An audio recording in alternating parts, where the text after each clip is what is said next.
Hi friends, இப்போ நம்ம Pandya stores பார்க்க போகிறோம். பாண்டியா ஸ்டோர்ஸில் வந்துட்டு நம்ம மெயினாக இருக்காங்களே, அதாவது இவங்க இந்த ஷர்ட் இல்லை, அந்த ஷர்ட் இல்லை, இந்த ஷர்ட் இல்லை, அந்த ஷர்ட் இல்லைன்னு பாதி கடையை காலி பண்ணிட்டாங்க.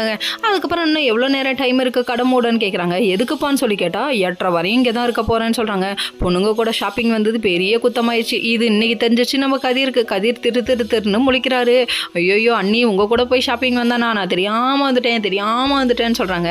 அதுக்கப்புறம் நின்றுக்கிட்டு, அண்ணி என்ன அண்ணி பண்ணிட்டு இருக்கீங்க, நீ ஏதாவது செலக்ட் பண்ணி கொடுத்தியாடான்னு சொல்லி கேள்வி கேட்குறாங்க. அதுக்கப்புறம் எல்லாத்தையும் செலக்ட் பண்ணி கொடுக்க, இது பிடிக்கல, அது பிடிக்கல, இப்படி பிடிக்கல. குடும்பத்தில் யாருக்குமே ஃபார்மல் ட்ரெஸ்னா தெரியாதாப்பா அப்படிங்கிற மாதிரி ஆயிடுச்சு. அதுக்கப்புறம் இவங்க எல்லாருமே சேர்ந்து செலக்ட் பண்ணுறேன்னு சொல்லிட்டு ஒரு வழியாக ஒரு ட்ரெஸ்ஸை செலக்ட் பண்ணுறாங்க.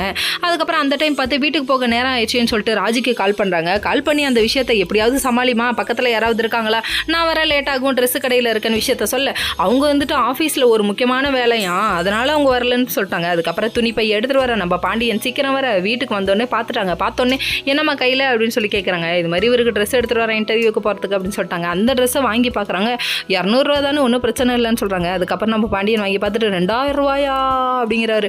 அவருக்கு 2000 ரூபானா எவ்வளோ பெரிய காசு தெரியுமா, இதை பற்றி உனக்கு அருமை தெரியாதுமான்னு சொல்லிட்டு லெசன் எடுக்க ஆரம்பிச்சிட்டாரையா.